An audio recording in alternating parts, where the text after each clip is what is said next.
दामोदर भाऊ थोरात, माननीय शिंदे सर, माननीय दयानंद पाटील भाऊ, माननीय सयाजी यादव, माननीय बबनप्पा शिंदे, माननीय दीपकराव जाधव, माननीय संजय शिवाळे, माननीय अरविंद पाटील, माननीय पी शिंदे सर, माननीय धुंदाल सरांचं नाव आता, माननीय मानसिंगराव थोरात, माननीय राहुल थोरात, माननीय उत्तम थोरात, माननीय बाळासाहेब थोरात, सौ तेजस्वी थोरात, माननीय राजेंद्र थोरात, प्रल्हाद थोरात, जगन्नाथ थोरात, भरत थोरात, राजेंद्र मोरे, सुनील मोरे, महेश थोरात, विठी थोरात, सगळं थोरात भाऊपणात म्हणलेलं बरं पडेल. भाऊसाहेब थोरात, सर्जेराव थोरात, कृष्ण थोरात. एकच नाव आडनाव आहे का काय गावामध्ये?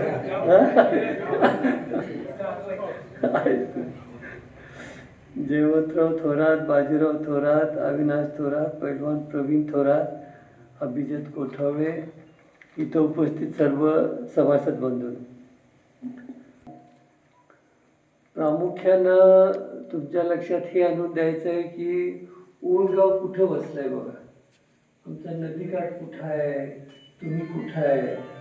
मला जर विचारलं तर कारखान्याच्या कार्यक्षेत्रातल्या शेवटच्या गावामध्ये, तसं आता आपण पुढं गेलो नाही असं नाही, पण पूर्वीचा विचार केला की पाण्याच्या जवळपास ज्या आमच्या स्कीम झाल्या हे जवळजवळ शेवटच्या टप्प्यातलं गाव आहे. आणि तुमचं एवढं मोठं कार्यक्षेत्र आहे, म्हणजे गावाला भरपूर जमीन आहे, पण त्या मानाने पाणी नाही. आता त्या पाण्याकडे नंतर येतो. आता कारखाना ज्या वेळेला सुरू झाला त्यावेळेला सगळा ऊस तर नदीकाठालाच होता.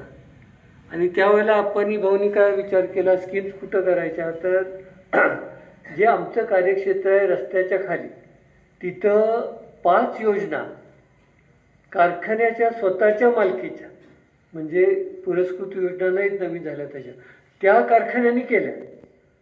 एकमेव कारखाना आहे महाराष्ट्रातला की स्वतःच्या मालकीच्या. आज पण आमच्या 7 योजना आहेत, 7 योजना आहेत की तिथं शेतकऱ्याला 1 रुपया कर्ज काढावं लागलं नाही, कारखान्यानेच पाणी, आणि आजही चालू आहेत सगळ्या.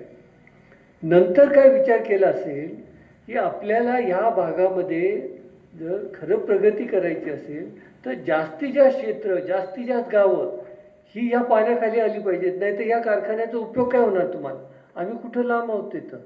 आणि अनेक लोकांचं त्यावेळेला मत होतं की आपल्याला कारखाना कशाला वाढवायला पाहिजे, हे एवढंसं क्षेत्र पुरेसं आहे, नदीकाठला ऊस आहे, तेवढंच काय तर असाच चालवायचा. त्यावेळेला आपण म्हणले असं कसं चालेल, आपल्याला जास्तीत जास्त लोकांना पर्यंत कसं पोचता येईल हे बघायचं. कारखाना पण वाढवू शकतो. आणि म्हणून लिफ्टच्या योजनेचा प्रस्ताव तो सुद्धा महाराष्ट्रामध्ये पहिल्यांदा कृष्णेमध्ये झाला. 68 साली पहिली लिफ्टची योजना करायला घेतली आपण. विचार करा, 68 साली. त्यावेळेला कुठल्याही कारखान्याची अशा योजना नव्हत्या. आणि फक्त त्यावेळेला नंतरच्या काळामध्ये 70च्या काळामध्ये वसंतराव दादांनी सरकारच्या धडक योजना केल्या, लिफ्टच्या योजना, म्हणजे सरकारच्याच योजना झाल्या. पण आपल्या योजना 7 होत्या. नंतरच्या 10 योजना आपण पुरस्कृत योजना केल्या. म्हणजे मोठं धाडसच केलं त्यावेळेला पाणी आणायचं. आणि रस्त्याच्या वर ज्यावेळेला पाणी आलं, आता काले क्षेत्र बघा किती तिथं ऊस झाला, किती समृद्धी आली. सगळ्या जिथं जिथं पाणी आलं आपलं तिथं समृद्धी आली. आणि हे करत असताना तुम्ही अशा ठिकाणी आहे की वरनं पण पाणी कमी पडतं आणि खालनं पण पडतं. तुमचं झालं आहे, मध्ये झालं आहे बेट तुमचं. आता हा प्रश्न सोडवायचा आहे ना आपल्याला. हा प्रश्न आता तसा अवघडच प्रश्न आहे, पण तो सोडवायचा आहे. तो आहे या स्कीममध्ये सुटणार नाही. आहे या स्कीमला काय अडचण झाली तुम्हाला माहिती आहे ना. आहे या स्कीमला आम्ही स्कीम्स केली होती, समजा 5 वर्ष स्कीम आहे, काल्यापर्यंत स्कीम केली होती. पण लगेच तिथं शेजारी नांदगाव आहे, तिथं न्याकी पाणी आहे, मग त्याला लावलं एक्सटेन्शन, पुढं इकडं दोंडेवाडी फाट्याला न्या की तिकडं नेलं पाणी. स्कीम होती समजा 500 एकराची. आता 500 एकराच्या स्कीमवर तुम्ही 1000 एकराच्या जर लाईन लावल्या तर धड मागं पाणी नाही आणि धड पुढं नाही. झालं काय दुसरं? त्यावेळेला ज्या वेळेला असं करायचं होतं त्यावेळेला अभ्यास पूर्ण केलं असतं तर झालं असतं ना. पण आता अनेक मॅनेजमेंट येऊन गेले ह्याच्यात. तसं मला विचारलं तर आमच्या लिफ्टच्या योजनेकडे सुद्धा ज्या पद्धतीनं लक्ष द्यायला पाहिजे होतं ते दिलं गेलं नाही. आणि त्याच्यामुळे आहे ना, पाणी मागतायत ना, द्या पुढं. आता मनोकरांना पाणी दिलं, आता किती अवघड आहे त्यांना. आहेत का मनोकरीचं? मगाशी होते. कधी पोचणार पाणी सांगा? सगळं पाठीमागचं बंद केल्याशिवाय त्या शेवटच्या टप्प्यात पोचतच नव्हतं. आता तुमच्यासाठी ज्यावेळेला विचार करायचा त्यावेळेला आपल्याला योग्य पद्धतीनं करायला लागेल. मोठी स्कीम आता नवीन तुमच्यासाठी करायला लागेल. आता तुम्ही सांगितलं तिथं आता 3 गोष्टीचा तुम्हाला फायदा होऊ शकतो. एक नंबर 1 आहे वाकुर्डे योजना. आता वाकुर्डे योजनेमध्ये 2 पाणी तुम्हाला मिळतात. आता अजून 1 पाणी आपल्याला तुम्हाला द्यायचं. ते काही अवघड नाही. तिथं त्या इंजिनियरशी बोलून पाण्याचं वाटप किती होतं आहे, कसं होतं आहे, 3रं पाणी आम्हाला कसं देता येईल हे त्यांच्याशी बोलून तिथं निश्चित आपण यशस्वी होऊ. म्हणजे ते पाणी आपल्याला मिळेल. आता ह्या बंद पाईपानं जे येवती ह्याच्यातनं यायचं आहे पाणी, त्याच्यासाठी आता पाठपुरवठा चाललेला आहे. तो दुसरा भाग आहे. ते कसं पाणी येईल हे सुद्धा आपल्याला बघायला पाहिजे. आणि 3रं तुमचा पाझर तलाव आहे. आता पाझर ह्या सगळ्या गोष्टीसाठी पैसे मिळणार आहेत बरं का. या सगळ्या गोष्टीसाठी आता सरकार शेतीमध्ये पैसे गुंतवायला तयार आहे. त्यामुळे त्या शेतीमध्ये पैसे गुंतलेले नाहीत. सरकार स्वतःचे पैसे गुंतवणार आहे. आता आपण असाही प्रस्ताव करतो आहे की हे सगळं इथं होतं आहे, खालनं जर पाणी आणायचं झालं तर काय परिस्थिती आहे हा विचार अजून आपण केला नाही आहे. की इतक्या लांब जर पाणी आणायचं असेल तर मग किती खर्च होईल, किती टप्पे होतील, कशा टप्प्याटप्प्याला मोठी आपण कशा बसवाव्या लागतील हा सुद्धा. पण आज आपण नवीन जगात आहे, काही अशक्य असं नाही. पण हा सगळा अभ्यास सगळ्या बाजूनं करायचा आहे. आणि तुमचा मुख्य प्रश्न आहे पाण्याचा, तो सोडवण्याचं हे सगळ्यात मोठं आव्हान आहे. आता आम्ही म्हणतोय कारखान्यापुढं सगळ्यात मोठं आव्हान काय आहे? लिफ्टच्या योजना नवीन करायची. जिथं पाणी नाही तिथं पाणी द्यायचं.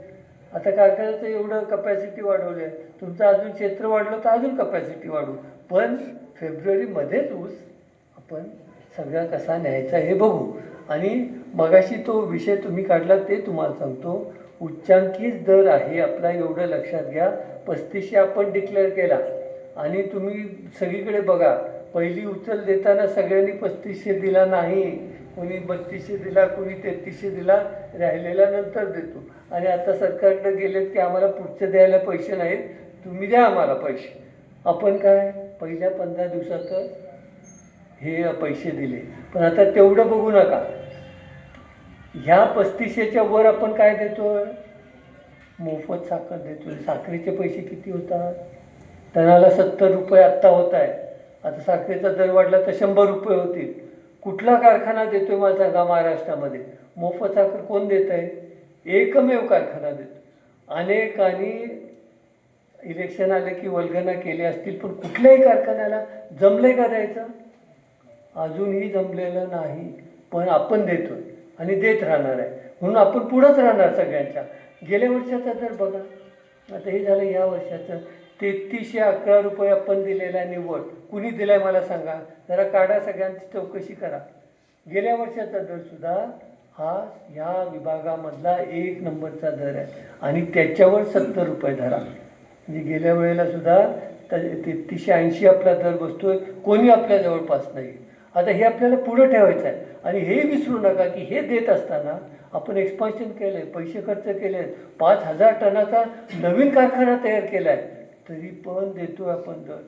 तर हे सगळं ते एक्सपान्शन केलं आहे, पैसे आपले गुंतलेत, खर्च आपला जास्त झाला आहे म्हणून दर कमी केला आहे का? नाही. आणि ज्या वेळेला आपलं जसं जसं आपण हे सगळं कर्ज फेडून टाकू त्यावेळेला काय होणार आहे? आपल्या जवळपास पण कोण येणार नाही, ते तुम्हाला सांगतो. सहज व्हायचं. आणि ही परंपरा ठेवायची आहे ना, ही परंपरा ठेवायची आपल्याला. आता या पुढच्या 5 वर्षामध्ये जसं इरिगेशनच्या स्कीम्स करायच्या आहेत, दुसऱ्या 2 गोष्टी आम्ही करणार आहेत. ते आपल्या जाहीरनाम्यात आहेत. तुम्हाला त्याचा फारसा उपयोग नाही आहे सांगून, कारण शारपट जमिनीची दुरुस्ती करायची, ड्रेनेज करायचं. तुम्हाला पाणीच नाही, तिकडं आम्हाला झालं जास्त पाणी. आणि जास्त पाण्यानं जमीन काही कमी बिघडत नाही. 300-300, 400-400 एकर जमीन ही शारपट झालेली आहे अनेक गावामध्ये. आटक्यासारखं गाव आहे, रेठ्यासारखं आमचं गाव आहे. आणि ही तांबे नेरले ही सगळी जी नदीकाठला गावं आहेत ना, सगळीकडे शारपट जमिनी झालेल्या आहेत आणि त्याच्यासाठी सुद्धा सरकारची योजना आपण आणणार आहे. आणि तिथं आपल्याला ड्रेनेज व्यवस्था करून त्या जमिनी पुन्हा पिकाऊ करायच्या. आता जी योजना AIBPची आहे, आता हे तुमच्यासाठी अजून मी म्हटलेलं नाही आहे. आपल्या सगळ्या ज्या स्कीम्स आहेत नवीन करणार आहे मी आणि पैसे आणणार आहेत या केंद्र सरकारच्या योजनेखालचे पैसे आणणार आहेत. ॲक्सेलरेटेड इरिगेशन बेनिफिट स्कीम ही केंद्र सरकारची शेतीमध्ये पैसे गुंतवण्यासाठी स्कीम आहे. त्या स्कीमखाली आपण पैसे आणणार. आम्ही स्कीम नवीन करताना शेतकऱ्याकडनं 1 रुपयाही घेणार नाही. अशा पद्धतीनं नवीन योजना करायच्या आहे, लक्षात घ्या. आता तुम्ही त्याच्यात बसताय का नाही? आता तुमच्याकडं आमच्या जुन्या योजना सगळ्या बसत आहेत. तुमचं बघूया काय होतं आहे. तिथंपर्यंत आल्यानंतर आपण हे डिझाईन करताना काही क्षेत्र तरी आपल्याला स्कीम खाली व्यवस्थित कसं घेता येईल याचासुद्धा अभ्यास करू. कारण तिथपर्यंत आता आलं आहे नांदगावपर्यंत. नांदगाव सगळं व्यवस्थित, त्यांचं काही क्षेत्र नाही आहे, त्याला कसं पाणी मिळेल, तुमचं जवळचं क्षेत्र कुठलं येतं आहे, हा सुद्धा विचार त्याच्यामध्ये होणार आहे. आणि तिसरी गोष्ट जी ह्या 5 वर्षामध्ये करायची आहे ती पाणंद रस्ते. पाणंद रस्त्याचं तुम्हाला पैसे मिळाले असतील. आता पैसे मिळाले असतील की आता आमदारांच्याकडनं काही पैसे मिळाले का नाही तुम्हाला? हां, किती पैसे मिळाले? 3 कोटी मिळालेले आहेत. आता सरकार सगळ्या गोष्टीसाठी पैसे देते. त्याच्यामुळं ती मागणी करायचं काही कमी करू नका. बाबांच्याकडनं हे सगळं काम तुमचं होणार आहे. आता फक्त विषय घेतो ह्या इलेक्शनच्या संदर्भात. गेल्या 5 वर्षामध्ये आपण तुम्हाला माहीत आहे एक्सपान्शनच केलं आहे. 109 दिवसामध्ये जे क्रशिंग झालं आहे ना, हे 14,19,000 टन 3 महिने 9 दिवसात झालेलं आहे. किती? 3 महिने 9 दिवसामध्ये एवढाच कारखाना चालला. आता मला सांगा, राहिलेले महिने जे आहेत 8 महिने त्या ऑफ सीझन आहे आपला. ऑफ सीझनचं कामसुद्धा आपलं पूर्ण झालं आहे. आता कारखाना इतक्या चांगल्या स्थितीमध्ये आपण आहोत, आर्थिक इतक्या चांगल्या स्थितीमध्ये आहोत की ऑफ सीझनचं काम आम्ही पूर्ण केलं आहे. ह्या महिन्याअखेर काका आपण कारखाना चालू करू शकतो. ह्या महिन्याअखेर आता ओंडलाच ऊस असला तर कुठं दुसरीकडं ऊस, आता पावसाळ्यात ऊस कुठला आणायचा, अशी परिस्थिती आहे कारखान्याची. म्हणजे इतकं पुढं आपण गेलो. हे आपण करू शकलो. जो कारखाना बंद पडणार आहे तिथून इथंपर्यंत पोचलो आपण. म्हणजे हे आपण लक्षात घेतलं पाहिजे. आणि चांगला ज्यावेळेला आपण दर देतो, हे का शक्य झालं? त्याच्यासाठी आता आपल्याला सगळ्यात चांगलं आर्थिक व्यवस्थापन, पहिलं पारितोषिक हे का मिळते आपल्याला? हे असल्याशिवाय तर होत नाही. म्हणून मी म्हणतो की पैशाचं सोंग करता येत नाही. शेवटी तुम्हाला पैसे हे असले तरच देता येतात. आणि म्हणून प्रामुख्यानं तुम्ही याच्याकडे बघायचं. एखादा कारखाना चांगला चालला आहे किंवा चांगला चालला नाही हे समजायला काही फार अवघड नाही. आता मी सगळ्यांना म्हणून असं उदाहरण देतो आहे की तुम्ही जर आजारी पडला तर आजाराची लक्षणं दिसत आहेत का नाही तुमच्यात? काय लक्षणं दिसत आहेत सांगा? खोकला वाढला आहे, टेम्परेचर येतं आहे, ब्लड प्रेशर वाढलं आहे, काहीतरी होतं आहे की नाही? त्याच्यासाठी येत आहे तुम्ही डॉक्टरकडे. आपल्याला कळतं आहे ना. असं आहे की आजार आहे लक्षणं नाही आहे, असं तर होत नाही. आजाराची लक्षणं येतात. मग संस्था आजारी पडली तर तिची लक्षणं काय आहेत का नाही सांगा? मग तिची काय आहेत लक्षणं? कामगारांचा पगार द्यायला पैसे नाहीत, शेतकऱ्यांचं बिल द्यायला पैसे नाहीत, बँकेचा हप्ता भरलेला नाही, व्यापाऱ्याचं देणं देऊ शकत नाहीत. ही सगळी लक्षणं 2015 साली ही आपल्या कारखान्याची ही लक्षणं होती. लक्षात घ्या.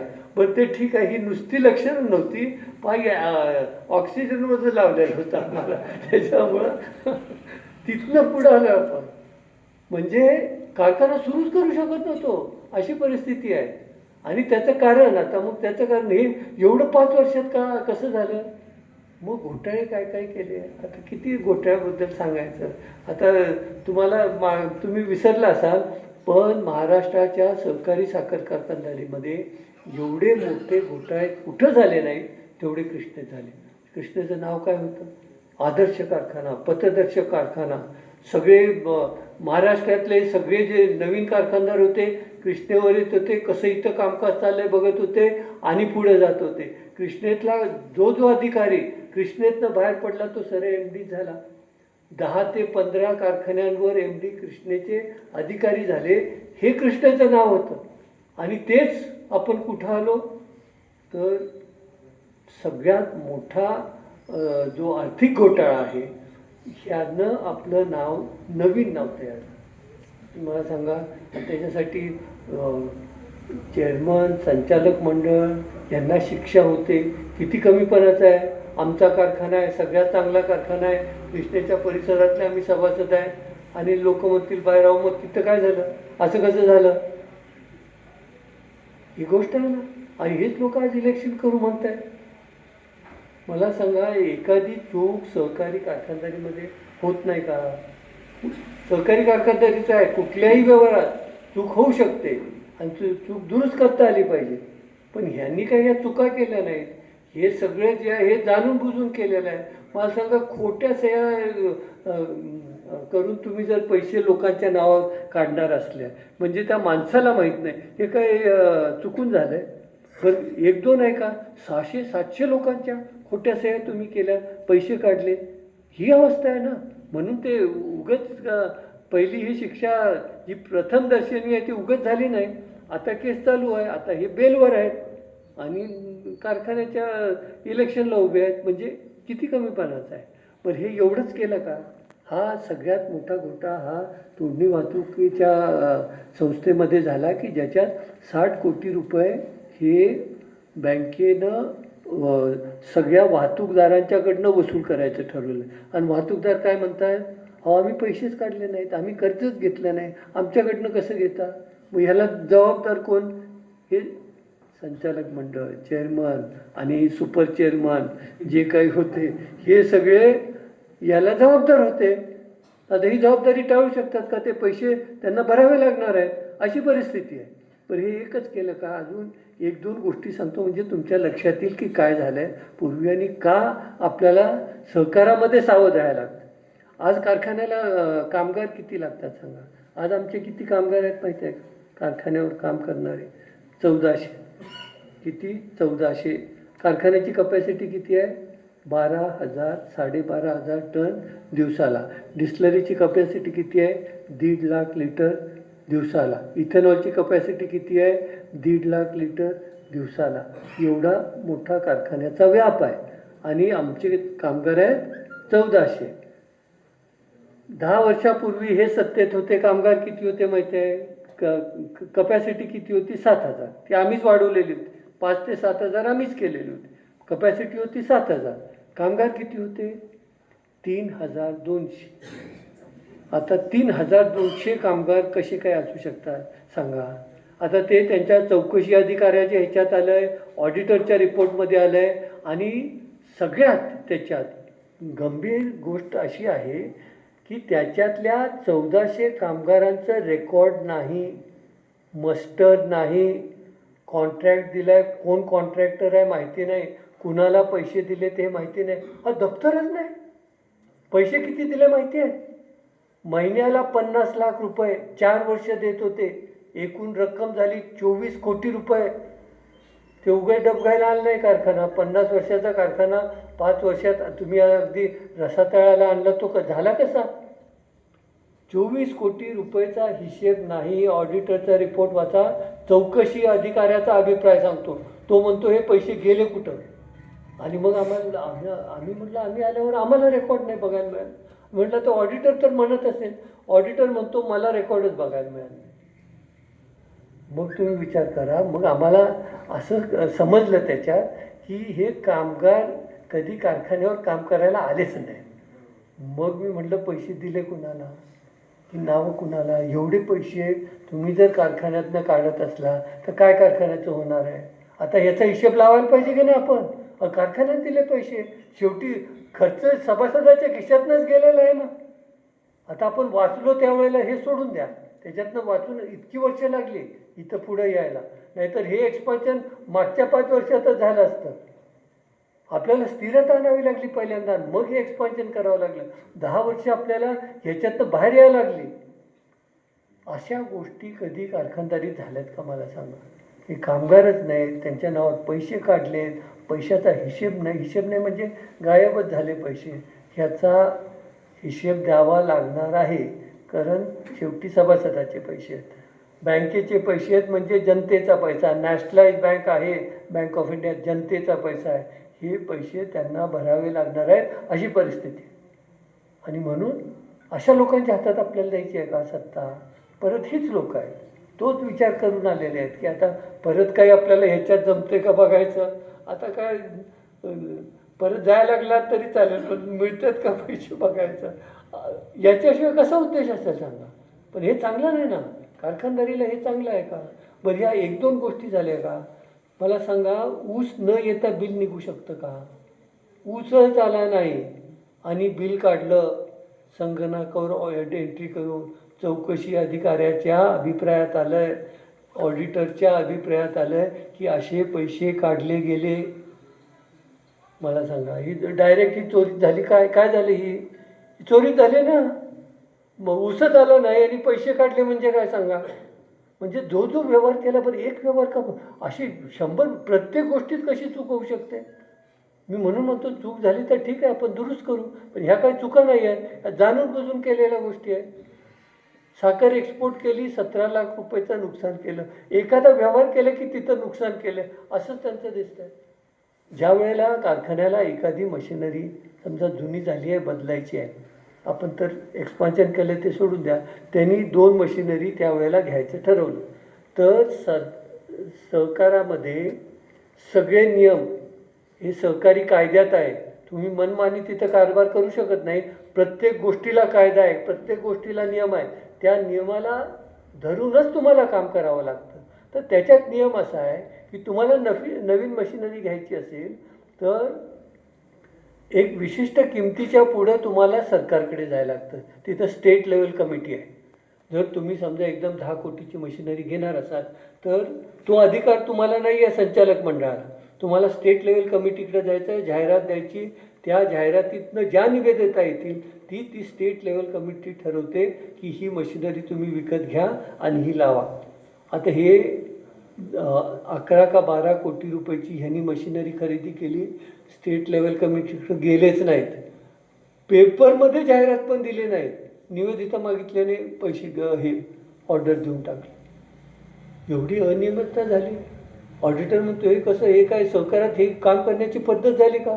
कोणी काही करत आहे, 10-10 कोटी रुपयाची मशिनरी घेत आहे, सरकारला कळूसुद्धा दिलं नाही तुम्ही. नियम आहे. मला म्हणून सांगतो, एक गोष्ट झाली नाही, किती गोष्टी झाल्या. ऑडिटरची फी, आता हे 2-4 आता ह्याच्या पुढं सांगत आहे, अजून 100 गोष्टी. ऑडिटरची फी, ऑडिटरला फी किती द्यायची? तुम्ही सोसायटीत काम करत असाल ना, सोसायटीतसुद्धा नियम आहे. सहकारी सोसायटीने किती तुमची उलाढाल आहे त्याच्याप्रमाणे सरकार ठरवून देते की एवढी ऑडिटरला फी तुम्ही द्या. तुम्ही ठरवू शकत नाही. तसं कारखान्याला आहे. कारखान्याला आहे की समजा 5,000 टनापेक्षा मोठा कारखाना आहे तर ऑडिट फी इतकी होते. तर आम्ही बघितलं हे आल्यानंतर की ऑडिट फी 8 ते 9 लाख रुपये ऑडिटरची फी बसत होती आपल्या कारखान्याची. यांनी दिले किती पैसे? 30 लाख रुपये.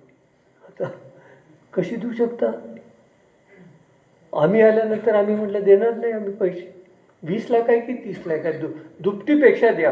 आता ते मला 10 वर्षापूर्वीचं असल्यामुळे आता हे आठवत नाही, पण आकडा दुपटीपेक्षा जास्त. जर समजा 20 लाख रुपये असले, 20 लाख कशी देऊ शकता तुम्ही? 8 लाखच देऊ शकता.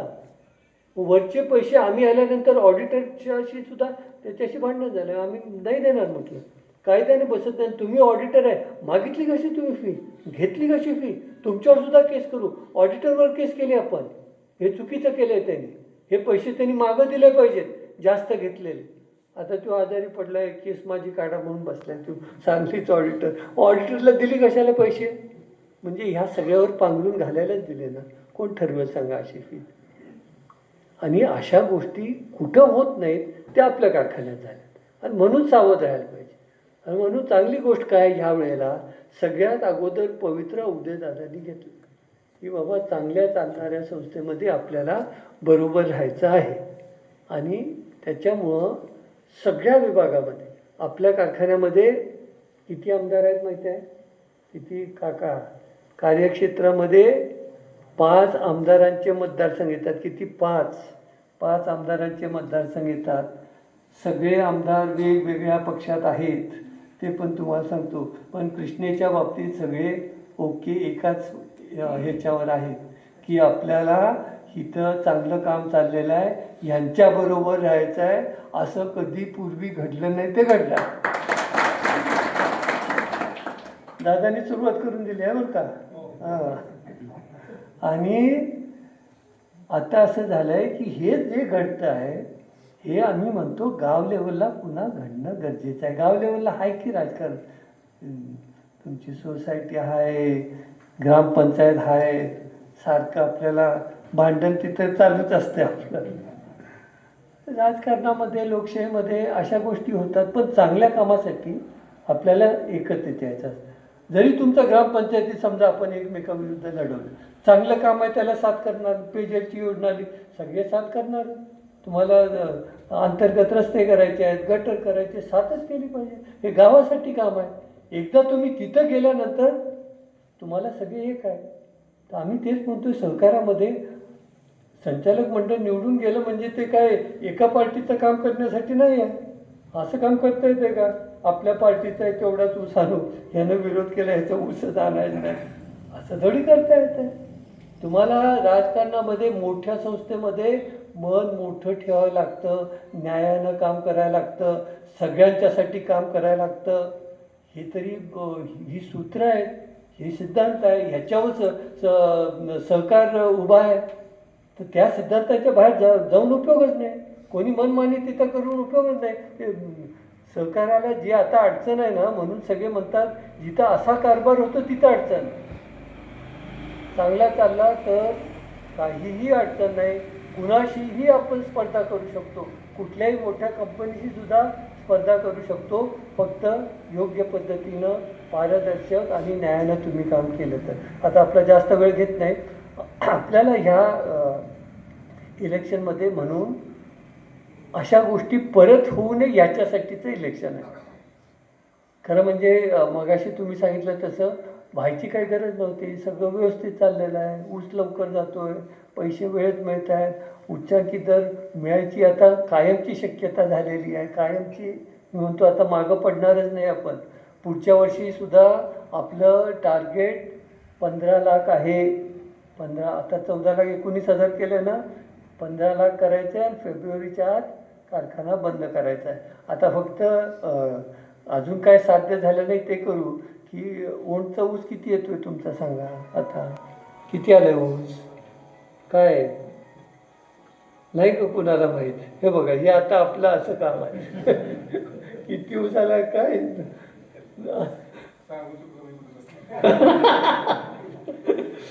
म्हणजे मी तुम्हाला सांगितलं असतं. आता असं उपयोग नाही. तुमचं जे क्षेत्र आहे ना, किती यायला पाहिजे ऊस सांगा. तर सगळ्याला पाणी मिळालं, चांगले 1 लाख टन आला पाहिजे ऊस तुमचा. किती नेडल्यासारखं गाव आहे, तेवढं क्षेत्र आहे तुमचं. सगळं जर पाण्याखाली आलं, 1 लाख टन ऊस आला पाहिजे. म्हणजे पैसे किती होतील? इंटू काढा 3500 रुपये. किती होतात तुमचे पैसे? इतके पैसे होतील तुमचे. आणि तेवढं उत्पन्न व्हायला नको का गावाचं? आता टार्गेट असंच ठेवावं लागेल आपल्याला की सगळं पाणी आणायचं आहे, सगळं ऊसाखाली क्षेत्र आणायचं आहे, 100 टन ऊस काढायचा आहे, ए आणायचं आहे. आमचं ऊसापासनं जी समृद्धी अनेक ठिकाणी नदी काठाला जशी आली तशी आपल्याकडे यायला पाहिजे ना. आणि तुमच्या जमिनी जास्त पिकणार आहेत. कालेकर बघा किती लवकर आमच्या पुढे गेले. त्यांचा ऊस टने सगळं आमच्यापेक्षा जास्त आहे. आम्ही 100 वर्ष करतोय ना ऊस. जमिनी पण आमच्या थकल्या. आता जरा चान्स मिळाला आहे मध्ये पीक घ्यायला, म्हणजे डेलच्या किंवा ताग लावायला आम्हाला जरा चान्स मिळाला आहे. म्हणजे जरा तेवढाच विसावा मिळेल आमच्या जर, नाही तर ऊसावर ऊसच चाललेला आहे. आणि म्हणून आता हे सगळं विचार करून आपल्याला पुढे जायचं आहे. जास्त तुमचा वेळ घेत नाही. खरं आता जे काम होणार आहे अशा क्षेत्रामध्ये, अशा गावामध्ये पुढचं काम आपल्याला 5 वर्षामध्ये करायचं आहे. आणि तुम्ही साथ करत राहा, आत्ता करताय तशी साथ करत राहा. आता सगळ्यात एकत्रित आहेत, त्याच्यामुळं आता तुम्हाला काय सांगायला पाहिजे, किती मतदान कसं व्हायला पाहिजे सांगा. दोन्ही एकत्रित आल्यानंतर बाजूला कोण राहते सांगा. मग बाजूला किती लोक राहतात. अशीच थोडी आता लोकशाहीमध्ये राहणार ना, फुटकळ काही लोक राहणारच. असं काही सगळे एकत्रित येत नाही. मोठं गाव असल्यावर राहणार थोडं आजूबाजूला. तर माझं असं मत आहे की निर्णायक मतदान व्हायला पाहिजे. आपले निर्णायक म्हणजे काय, 80% पुढं तुम्हाला मतदान घेता आलं पाहिजे. आणि ती परिस्थिती आहे का नाही सांगा. आहे, सगळ्यांनी एकत्रित केलं तर काही हरकत नाही हे व्हायला. आणि तसा विचार करून आपण इलेक्शनची जरी विरोधक पुढं दिसत नसला तरी गांभीर्यानं घेण्याची गरज आहे. बाहेरची मतं आणण्याची गरज आहे. नीटची परीक्षा आहे, ते पालक आहेत, त्यांचं मतदान कसं होईल हे बघा. नाहीतर त्याच दिवशी आहे, काही ना काही मुलं असणार आहेत, पालक असणार आहेत. एक एक मत आपल्याला महत्त्वाचं आहे. तेवढी तुम्ही काळजी घ्या. एवढंच मी बोलून माझे 2 शब्द संपवतो. जय हिंद, जय महाराष्ट्र. तर हे होते चेअरमन सुरेशबाबा भोसले यांनी या ठिकाणी सभासद आणि शेतकरी समृद्ध व्हावा या ठिकाणी प्रयत्नशील राहू असं मार्गदर्शन केलेलं आहे. आणि सर्व शेतीला पाणी आलेल्या सर्व